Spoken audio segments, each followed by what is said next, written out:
In this episode, we'll be doing a zero downtime rolling website deployment across a cluster of Nginx nodes sitting behind an HA proxy load balancer. We'll be using Ansible to orchestrate the deployment in a repeatable and consistent way. I think this will be a fitting conclusion to our look at Ansible, as it not only mimics what you might do in real life, but it also leverages what we've learned throughout this episode series. Before we dive in, let's quickly review what this episode series is about. In Part 1, Episode 43, we looked at what Ansible is at a high level, basically a comparison of doing things manually versus using configuration management. Part 2, Episode 45, served as a bit of an Ansible crash course where we used both ad hoc commands and playbooks to deploy packages, configuration files, and restart services. Then in Part 3, Episode 46 is where we built out our Vagrant environment even more to support a load-balanced web cluster.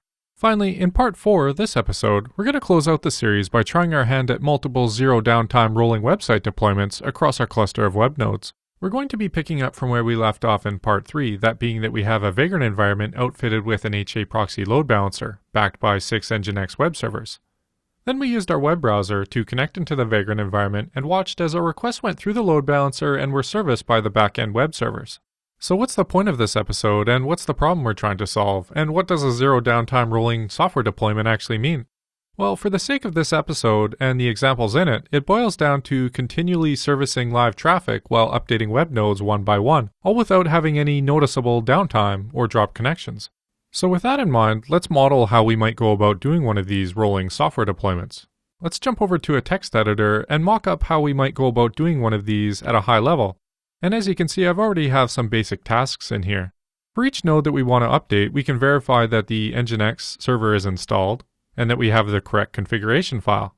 These steps are not required for a deployment, but it just makes sense to ensure our hosting environment is in a sane state and that it conforms to our known good requirements. Then we'll go ahead and remove the existing website, then deploy our new website, and finally restart Nginx if needed.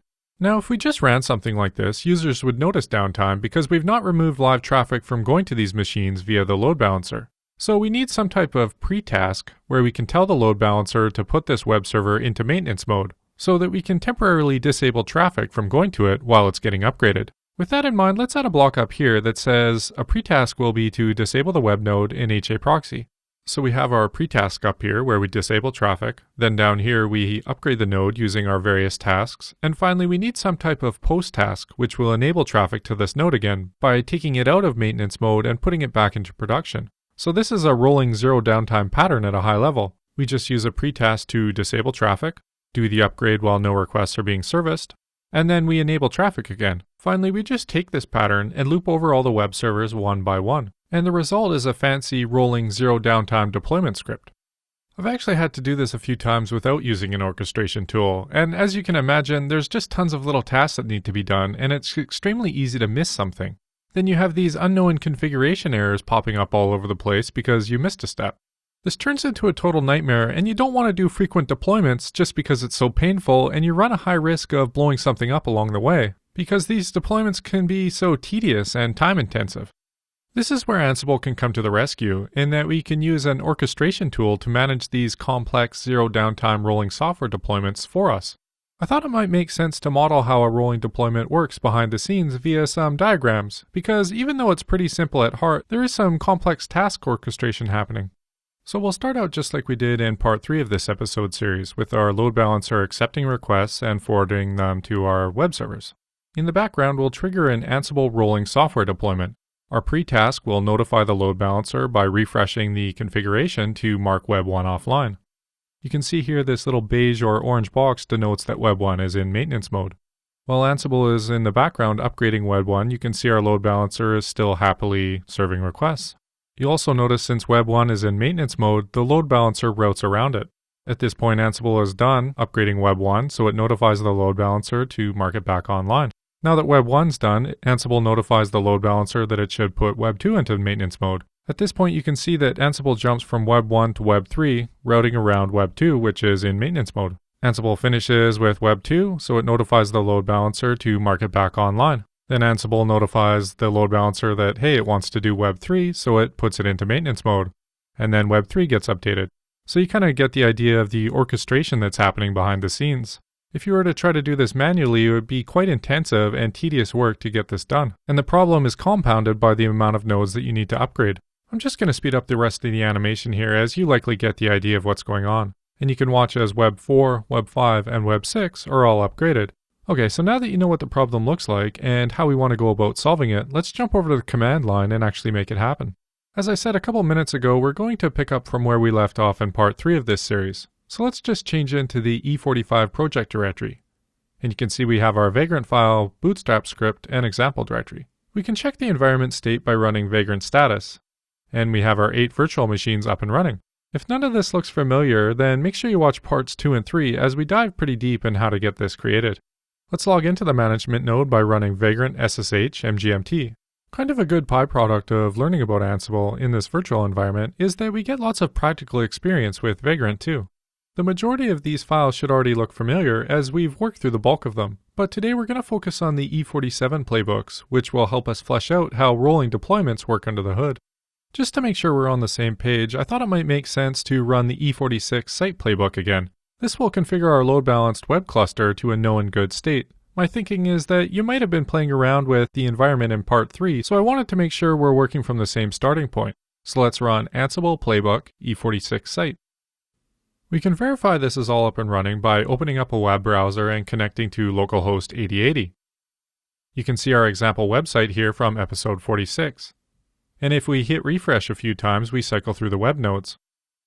Let's also open up a second tab here and connect into the HA Proxy's load balancer statistics page.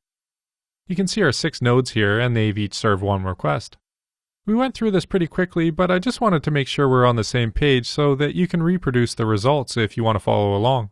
One of the key things that makes rolling deployments possible is running tasks in a series workflow rather than a parallel workflow. Up until this point, all of the examples throughout this episode series have focused on running things in parallel. So before we look at doing a website deployment with Ansible, I wanted to make sure the difference between parallel task execution and serial task execution is crystal clear. We have 2 example playbooks here, the E47 parallel playbook along with the E47 serial playbook. Let's just cat the E47 parallel playbook and you should recognize pretty much everything in here, as we've heavily covered these basic concepts. We're targeting all hosts, turning off fact gathering. Then down here we have one task defined and it will connect to the remote host using the shell module and sleep for 5 seconds. Probably the best way to describe the difference between parallel and serial task execution is through the use of a few diagrams, as I really like getting a visual sense of what's happening behind the scenes. This is a super simple concept, but the implication is pretty big, especially when you do rolling deployments. This diagram likely looks familiar as I've heavily used it throughout the series. So when we run the E47 parallel playbook from the management node, we're connecting out to all of these nodes in parallel and sleeping for 5 seconds before returning. Now that you know what this looks like, let's head to the command line and actually run it against our clients to see it in action. We can run Ansible Playbook E47 parallel. Actually, let's prefix this with the time command just to get a sense for how long it takes to complete. What's interesting about this is that it takes around 13 seconds to complete, even though we're connecting to these nodes in parallel and sleeping for 5 seconds. So this brings up an interesting Ansible default. So let's jump over to the Ansible documentation site for a second, and you can find contained within the configuration files option this forks define. This fork option acts as a bit of a rate limiter for the number of parallel jobs that you can spawn at one time, and it just so happens to be set extremely low at 5. So we actually bumped up against this rate limit while doing our testing, and it was really noticeable because our timed tasks should have taken just a little over 5 seconds but was taking more than 10. And the reason for that is because we hit this fork limit. Let's bump this extremely conservative rate limit up to a more reasonable value by running vi against our local ansible.config file. And we can just add the lines down here, forks equals 15. This will allow us to run 15 parallel jobs at once. Even this number is conservative, but at least it works for our examples. Okay, so with that out of the way, let's rerun Ansible Playbook E47 parallel. It seemed to go a little quicker, and you can see we're now way below 10 seconds. This includes some SSH connection overhead too. We can rerun it, and you can see that we're really close to 5 seconds now. We kind of went off on a tangent here, but if you're new to Ansible and you're trying to do things in parallel, you're almost certainly going to run up against this rate limit, so I thought it was worth spending a couple minutes on it. One of the key pieces to the rolling update puzzle is the ability to run tasks in a serial manner, one after another, rather than in parallel. To learn more about this, let's jump over to the Delegation, Rolling Update, and Local Actions documentation page. This page is packed with useful guidance on how to do rolling updates, but we're just going to look at this rolling update batch size heading here, and we can see this serial keyword option. This allows us to define the number of machines that we want to connect to at a time, rather than everything in parallel, and we can narrow it down to one at a time, several at a time, or a percentage like 30% of the machines at a time, for example. This will likely make much more sense if we just look at an example of it in action. So let's hop back to the command line for a minute. I'm just going to cat the E47 parallel playbook so that we have something to compare against. Then let's cat the E47 serial playbook. The only difference between these two playbooks is this single serial option, but it has a dramatic effect on how things are run. Here are a few diagrams which model how it works behind the scenes. So when we run the E47 serial playbook from the management node, it'll first connect to Web 1, sleep for 5 seconds, disconnect, then move on to Web 2. When Web 2 is done, it'll move on to Web 3. This behavior closely models what the rolling software deployment looks like when we looked at the example earlier. After Web 3, Web 4, and so on. Let's jump back to the command line and see this in action by running Ansible playbook E47 serial. You can already see the output looks much different in that we're running one task at a time compared to doing everything in parallel, which is the default option. I'm just going to speed this up a little as it's not worth waiting around for. And you can already see the time difference is pretty huge. We can just rerun this for dramatic effect, and I've sped it up again. And the final result is pretty obvious to see. When we ran the E47 parallel playbook, it was getting pretty close to 5 seconds, whereas when we run the E47 serial playbook, it clocks in around 36 seconds. So even though the end result is similar in that we connected to each node and slept for 5 seconds, task execution was orchestrated much differently due to the serial option being set.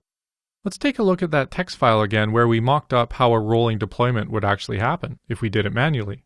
So we have this task section pretty much figured out in that we know how to do rolling upgrades using the serial option. But what about these pre and post tasks where we turn off traffic at the load balancer, do the upgrade, and then turn it back on again after it's complete?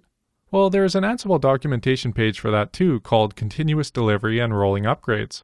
This page is actually where I got the idea for this episode. And the documentation goes into a crazy amount of detail for making these rolling deployments a reality. So if you're interested in this type of thing, I highly suggest reading this page too. If you scroll about 3/4 of the way down, there is this code block which talks about how we can define pre-tasks. This is actually baked right into the Ansible playbook logic, so we don't need to do any special hacks. We just define the pre-task section, and then a little farther down this page it talks about how post-tasks are defined. So we can just utilize these playbook options and should be able to do exactly what we want to, in that we have our pre-task to disable traffic, we do the upgrade, and then we enable traffic via the post-task. Let's head back to the command line and actually see what this E47 rolling zero downtime deployment playbook looks like. I think at this point we have most of the problems figured out. We know the differences between serial and parallel task execution. We know how these pre and post tasks work. So let's open up the E47 playbook and see what the final product actually looks like. If you're going to do this in real life, then I highly suggest you break the playbook into roles, just to minimize the amount of text in here. But for the sake of having everything in one place, I've left this in one large monolithic file. By the way, this is actually just the E46 Site Playbook adapted for rolling updates, so most of the bits in here will look really familiar. The first play here targets all nodes and installs Git, which will be used to pull out our website content from a repository I've set up for this episode. Next we have the web play, but we'll come back to that in a second as we're going to spend most of our time reviewing that. The last play here targets our load balancer, and this is the exact same setup we used in the E46 Site Playbook, so you should already have a good understanding of what's happening here. So now that you have a general idea of what the main blocks of code are in here, let's focus our attention on the web play, as that's where all the interesting bits for the rolling deployment are located. We have most of the standard bits here in that we're targeting all nodes in the web group, we're using sudo to run commands, then down here we've defined a custom variable or fact, which specifies the website version we want to deploy, but I'll talk more about that in a minute. Finally, we've defined that we want to execute things in a serial manner, one node at a time, versus using parallel execution. Here we have our pre-task block, so that each node we update, this pre-task block will go first. Let's work through what's happening here. We define a task name, then we define the task action. So we're using the shell module to echo this string of text, piping it over to the socketcat command, which lets the load balancer know to put this node into maintenance mode. This is highly specific to HA proxy, but the load balancer can be configured to listen on a local socket, and then we pass the load balancer commands just by echoing things into it. So we're sending this disable server command and specify which server we want to disable based off this Ansible hostname fact.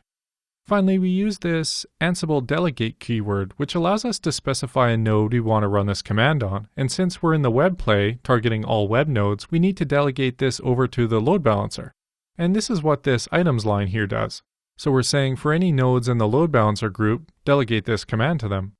It might make sense to go and run these pre and post commands manually over on the load balancer after we review the playbook, just so that you have an idea of how this automation actually works. Next, we have the task section here, where we make sure the Nginx package is installed, deploy our Nginx server config and default site configuration files. The chances are this has already been done, but it doesn't hurt to make sure everything is consistent. This next option is a little extreme, but I wanted to show you that we're totally blowing away all website content. Then down here, we populate the website content via git pull from GitHub. I thought it might make sense to mimic pulling a website out of version control, and you can see here that we're even specifying the version that we want to deploy based off a custom fact we defined earlier. If we scroll up here, you can see that we're setting the app version to release 0.01, and I've tagged several example website versions on my public GitHub page. Let's jump over to GitHub and check out this link. In the repository, we have a README, an index.html file, and a CSS style sheet. So when the playbook website deployment task is executed, it will use the Git module to pull the website content from my repository. If you click on the releases heading here, you can see that there's 3 releases, release 0.01, 02, and 03. These are different websites that I've put together that we can test out during our 3 rolling deployments in the latter part of this episode. So this is how the website deployment bit works. Let's jump back to the playbook and see how the post task works. This is basically just the pre-task, but in reverse. As you would expect, since we already marked the node offline, via the pre-task, updated the website using our main task block, and finally down here we re-enable the node. As you can see, there's nothing too crazy in here, and it actually pretty much mimics what we do manually, but just converted into a format that Ansible can orchestrate for us. So with the playbook out of the way, let's investigate how maintenance modes works with HA proxy. Let's open up a web browser and jump over to the load balancer statistics page. You can see here that all 6 web servers are up and in an active state based off their color coding. Let's go back to the command line and log into the load balancer manually, where we can disable a couple web servers using the commands from our playbook, and this will hopefully give you a good feeling for how this all comes together. Let's just run SSH from the management node into the load balancer. From here we can sudo to root by running sudo su-. Then I'm just going to copy the command from the playbook. You'll notice here that I copied over this Ansible fact, so we're just going to assume this is web 1. Oh yeah, this episode 46 bit comes from the HA proxy configuration file, where we defined our backend web servers. And you can also see it over on the statistics page, right here. Okay, so as you can see, web 1 has been put into a maintenance state, and this means that no traffic will be sent its way. Let's jump back to the command line and also do web 2, just so that you can see what it looks like. And if we go back to the browser and refresh the page, you can see that both Web 1 and Web 2 are down in maintenance mode.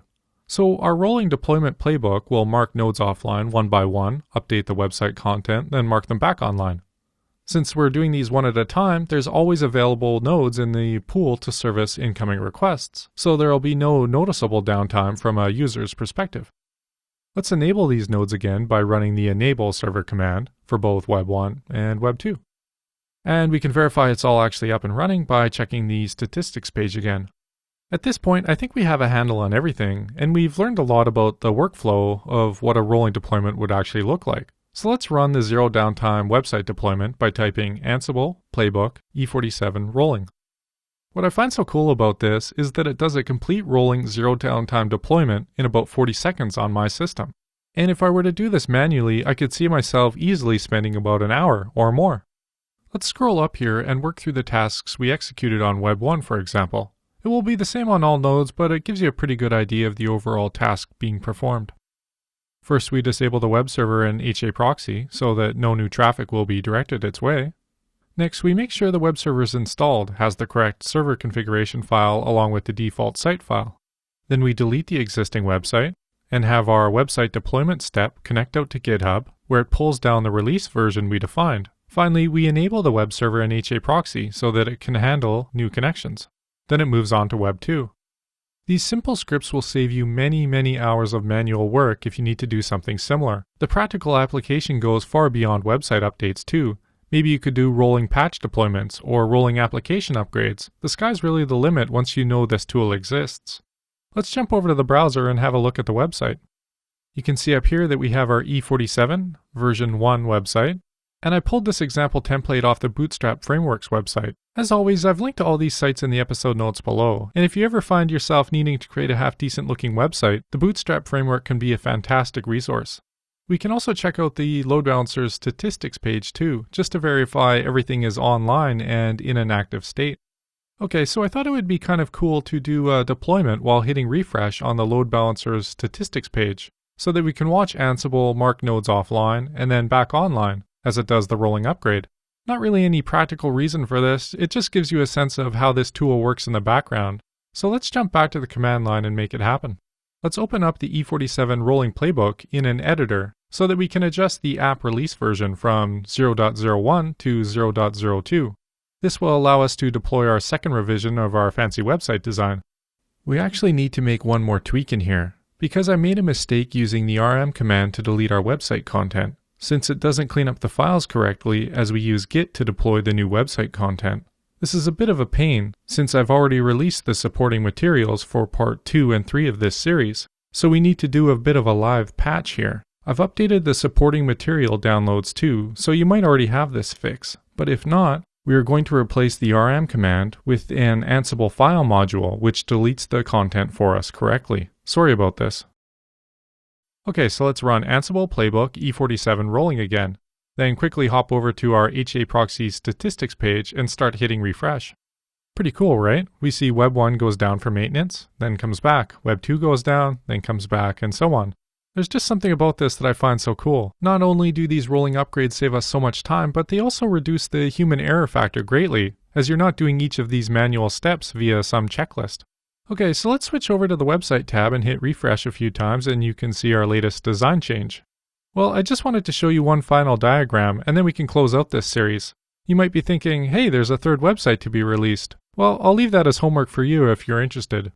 I thought what we'd do here is kind of model how the rolling deployment happens. Chances are you already heavily understand this, but I think it just goes to drive the point home.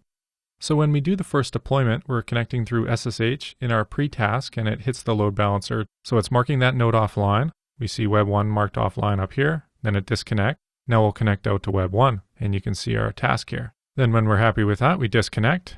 In the post task, we connect out to the load balancer again, update the config, and mark Web 1 back online. So I'm just going to speed this animation up to a fairly good clip so that you can see Ansible doing the orchestration for us and how much manual work would be involved if we were to try to do this on our own. For me, these demos and diagrams speak to the power of using Ansible to manage change, both configuration management and as an orchestration tool. So where can you go from here? Well, you can find additional links in the episode notes below, but I recommend checking out the Ansible example playbooks hosted on GitHub, as they're pretty fun to work through.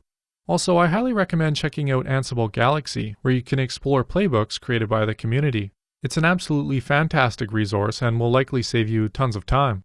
I also recommend checking out GitHub as it's a really good resource, and I just use the code search option and type in Ansible. Finally, if you decide to go crazy with Ansible, I highly suggest checking out the repository used by the Fedora project. You can just download their production playbooks and get a feeling for what a real live environment looks like. There's lots to be learned from reviewing the structure of their code, how they abstract things, and I think it gives you a sense of what's possible with Ansible. Alright, that concludes this episode. Thanks for watching. If you would like to get notified about future episodes, please subscribe to my mailing list. You can do this by going to the Get Notified link in the header and entering your email address. Have questions, comments, or concerns about this episode? What about episode ideas? I'd love to hear your feedback, either good or bad. Shoot me an email, justin@sysadmincasts.com.